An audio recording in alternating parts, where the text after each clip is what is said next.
ஜமீன் பல்லாவரம் தர்கா சாலையில் அமைந்துள்ள எம்ஜிஆர் அவர்களின் திருவுருவ சிலைக்கு மாலை அணிவித்து மரியாதை செய்தனர்.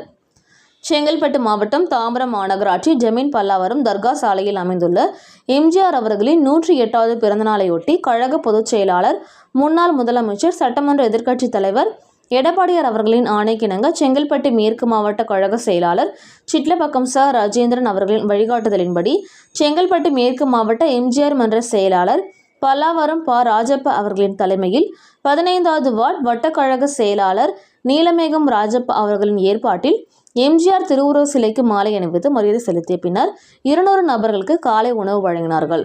இந்நிகழ்ச்சியில் பல்லாவரம் நகர எம்ஜிஆர் மன்ற துணை செயலாளர் ஜெயசுந்தரம், 15வது வட்டக்கழக மேலாண்மை பிரதிநிதி பெருமாள் மகேந்திரன், 15வது வார்டு எம்ஜிஆர் மன்ற செயலாளர் மனோகரன், உதயகுமார், முரளி, 15வது வட்டக்கழக துணை செயலாளர் செல்வம், 15வது வட்டக்கழக மேல் அமைப்பு பிரதிநிதி சுரேஷ், வசந்தராஜ், உமாபதி, தண்டபாணி, 15வது வட்டக்கழக அவைத் தலைவர் சரவணன், 15வது வட்டக்கழக பொருளாளர் அப்பு என்கின்ற கிருபாகரன், 15வது வார்டு மகளிர் அணி செயலாளர் எழிலரசி, மாஸ்டர், பிரபு, சங்கர், மோகன், மதன், ரஞ்சித், ஜெகதீஷ், ஆகாஷ், கோபால், திவாகர் மற்றும் கழக நிர்வாகிகள், இளைஞர் அணி நிர்வாகிகள், பொதுமக்கள் உட்பட பலர் கலந்து கொண்டு நிகழ்ச்சியினை சிறப்பித்தனர். அனைத்து இந்திய அண்ணா திராவிட முன்னேற்ற கழகத்தின் நிறுவன தலைவர், திராவிட கட்சிகள் இன்று தமிழ்நாட்டிலே நடமாடுகிறது என்றால் அதற்கு முதல் காரணம் புரட்சித் தலைவர் பொன்மனச்செம்மல் டாக்டர் எம்ஜிஆர் அவர்கள். அவர்களுடைய 108வது பிறந்த நாளை முன்னிட்டு திருவுருவ சிலைக்கு மாலை அணிவித்து அன்னதானம் வழங்கப்பட்டு கொண்டிருக்கிறது. இந்த நிகழ்ச்சிக்கு கலந்து கொண்டு சிறப்பித்துக் கொண்டிருக்கும் கிட்டத்தட்ட 35 ஆண்டுகள் ஆட்சியில் அமர்வதற்கு காரணமானவர் மட்டுமல்ல, புரட்சி தலைவர் எம்ஜிஆரால் தான் திமுகவே ஆட்சிக்கு வந்தது. அன்று புரட்சி தலைவர் எம்ஜிஆர் குண்டடிப்பட்டு அந்த போட்ட தமிழ்நாடு முழுவதும் விளம்பரம் செய்து அந்த விளம்பரத்தின் மூலமாகத்தான் திராவிட முன்னேற்ற கழகம் பேரறிஞர் அண்ணா அவர்கள் தலைமையில் ஆட்சிக்கு வந்தது. அதை நாம் சொல்லவில்லை, பேரறிஞர் அண்ணாவே சொல்லி இருக்கிறார். அண்ணாவிடம் போய் நன்றி சொல்லி இருக்கிறார்கள் வெற்றி பெற்ற எம்எல்ஏக்கள் எல்லாம்.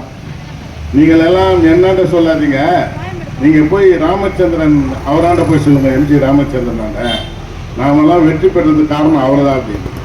அந்த மாதிரி திமுகவை ஆட்சி கொண்டு வந்தது புரட்சி தலைவர் எம்ஜிஆர் தான்.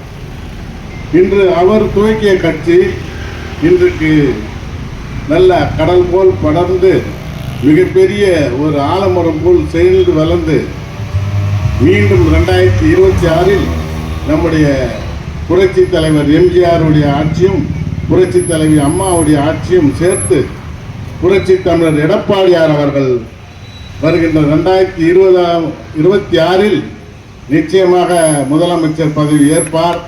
அதற்காக நாம் அனைவரும் பாடுபட வேண்டும். அதற்கு ஒரே காரணம், இந்த 4 ஆண்டு காலத்திலே இந்த திராவிட முன்னேற்ற கழகம் மோசமான ஆட்சியை நடத்துவதுதான் காரணம், வேற ஒன்றும் இல்லை. அவர்கள் மோசமான ஆட்சி நடத்தினாலே நமக்கு சந்தோஷம்தான். ஏன்னா ஆட்சி அப்போதான் நமக்கு கிடைக்கும்.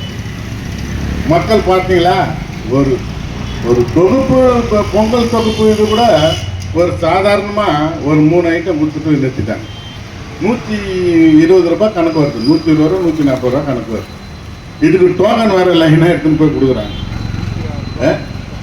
இந்த மாதிரி மக்களை மோசமான நிலைக்கு தள்ளின்னு போகிறாங்க. இன்றைக்கு தாய்மார்கள் எல்லாம் 1000 ரூபாய் வாங்குறாங்க. அந்த 1000 ரூபாய் 3 வருஷம் பொறுத்து தான் கொடுக்குறாங்க. அது கூட எதனால் கொடுக்குறாங்க? புரட்சி தமிழர் எடப்பாடியார் அவர்கள் எந்த கூட்டத்துக்கு போனாலும் அவர்கள் வாக்குறுதி 1000 ரூபாய் கொடுக்குறாங்க. நாங்களை கொடுத்தாங்களா? அவங்க நீட் தேர்வை நாங்கள் முதல் கையெழுத்து, நாங்கள் ஜெயிச்சு தான் முதல் கையெழுத்து போடுவோம்னு சொன்னாங்களே, போட்டாங்களா?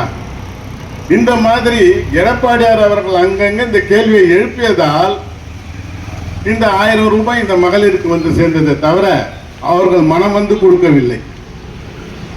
இந்த மாதிரியான ஒரு திருட்டு திராவிட இயக்கத்தை நடத்தி கொண்டிருப்பவர்கள் இவர்கள். ஆகையால் மக்கள் இனியாவது திருந்த வேண்டும். 2026 ஆட்சி மாற்றத்தை கொண்டு வர வேண்டும். புரட்சி தமிழர் எடப்பாடியார் அவர்கள் ஆட்சி கட்டளையிலே ஏற்ற வேண்டும் என்று கேட்டுக்கொண்டு இந்த நிகழ்ச்சியில் அனைவருக்கும் என்னுடைய மனமார்ந்த நன்றியை தெரிவித்துக் கொண்டு அனைவரும் அன்னதானம் பெற்று செல்லுமாறு கேட்டுக்கொள்கிறேன்.